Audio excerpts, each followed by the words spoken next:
kusamukirwa nemhepo here, kuzviitisa here, chii? Profeti, rwendo rwakaenda musango profeti. Atezva rakaramba kutambira mari yekuroora. chokwadi. Mukore uno nekunetsa kuri kuita mari wototi handichaida, unenge wanyanyonzwi. Nai matezvara munoramba kutambira mari ndamakapusa. Atezvara vati handina kupusa. Wakatorera kupi indrive yacho?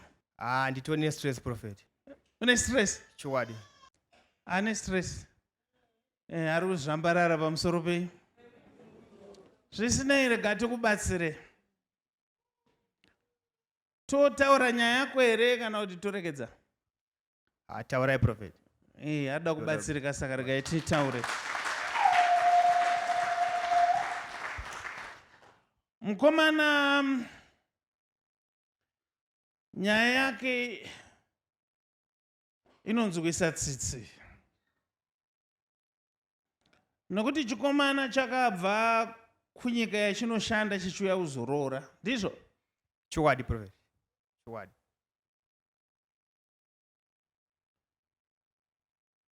Ndokutoronga zuva rekuroora ndokuhaya indrive. Kuti anosangana nedzimwe mota nedzimwe hama kune grocery neinei kuti vachienda kunoroora. But imimi nyaya speed ndoyamaizotukira munhu kudare. Ichokwadi profeti, vainonoka kufamba. Speed? Paspeed vanga vasingamanyi. Tanga tanonoka kare. Ndobva matanga kupopota? Takatanga kupopota, ndakabva ndavarova. Kurova munhu? Ndakavarova. Kozi nguva yacho manje vaipindura ravo tichaudzwa kuti toda takanonoka. Imi ndokuti tiburutsei. Saka mari makavabhadhara here mari yavo? Mari? Makazovabhadhara here mari? No, hatina kubhadhara. Vamaramba zvese? Takabva taramba. Ndinatanga tovarova ini. Imi svikei kumba kwekuroora. Wanikwe ndivate zvara vamazvambura. Lo munyaka lo.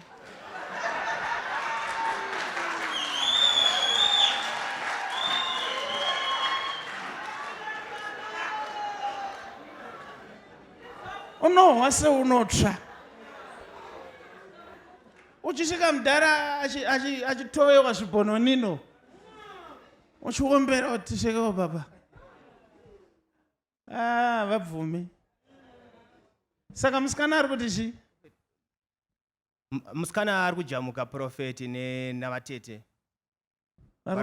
Vari kuti zvanzi hazviiti munozotarisana nesei navatezvara.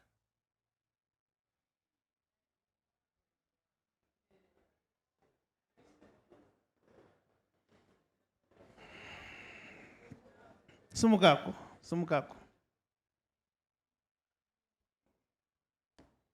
Nai vabereki, murimi mazvamburwa nemukwasha munotambira here mari? Taurai tinzotangidza. Akanyangadza. Mati mama? Akanyangadza. Saka mubvunzo woti munoitambira here mari? Dai kuri kuti kutenda sezvo munhu auya kune munhu waMwari. Machikumbira kuti hana yababa nevanhu wese dzidzikame kuti mwana uyu apfuurire mberi agone kutora mudzimai wake.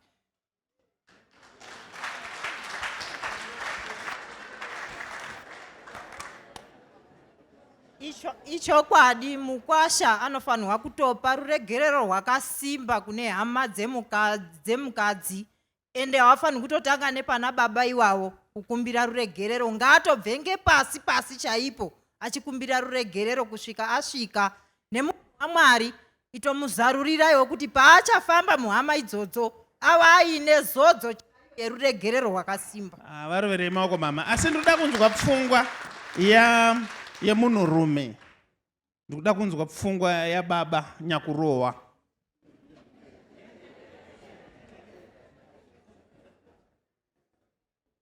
Hakuna here mumwe? Ngatimonzwa.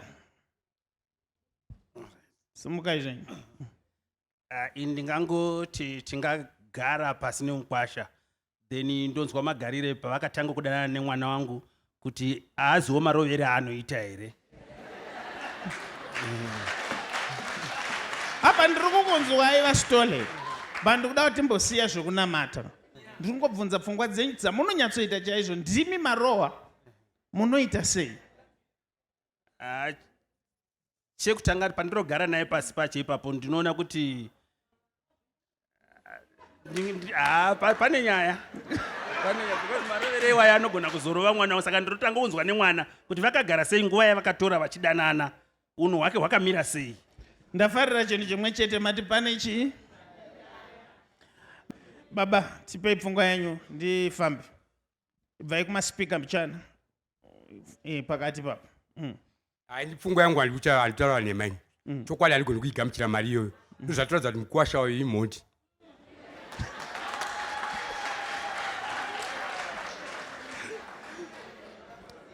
Maona kuti vana amai vakurumidza kuti ngatimuregererei sezvauya kumunhu waMwari, life goes on. Munozviziva here kuti kudhara panguva yehondo maiti kana mukarwa hondo vari kukurovai vaiurayai mimi mese, vanakomana nevarume vese, mese munotsvairwa kwosiyiwa vanhukadzi,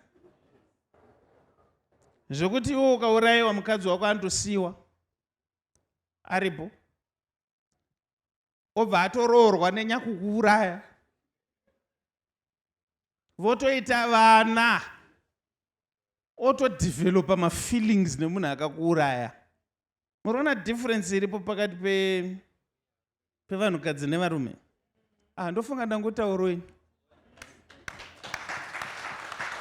Zvisinei, vana amai ndo vanotumbura mwanangu. Unoshandira kupi? Kwesei. Esei. Vana amai ndo vakatumbura.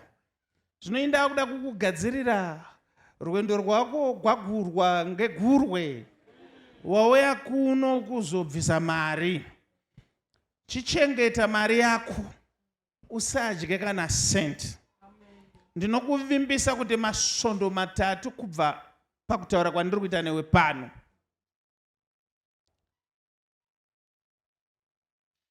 Vanotambira mari. Totenda prophet. Bati kana mari yatambirwa ngachibva chave a lesson muupenyu hwako. Hazvina mhosva kuti munhu umuziva, hazvina mhosva umuzive. Zvidzore. Haungarove mudhara mukuru ari kuzvifambirawo neindrive yake, ane kamota kake, wongoti ndakukurova nokuti hauzi kumanya. Zvinorovesa here izvozvo? It's a lesson yokuti wadzidza. Makorokoto, chienda henyu munogara nebhebhi renyu zvaita.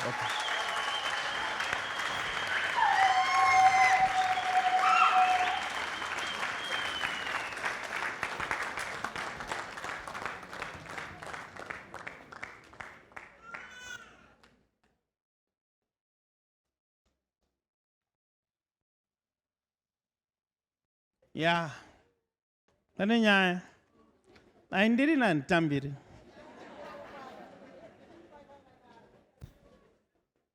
Plus unongombondorova sei?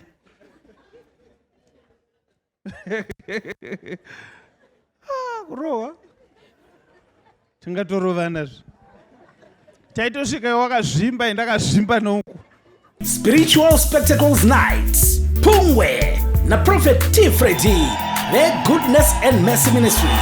Nemuswe Friday, 29 August 2025, by Goodness and Mercy Ministries. Kona High Glen Road na Mushaabande Road, Glenora B, Harare. Mudzana kuti munhu wese ari kukokwa ku Spiritual Spectacles Night kubva nengwa dza 9 manheru kusvika kwaedza iPungwe. Muswe Friday, 29 August 2025.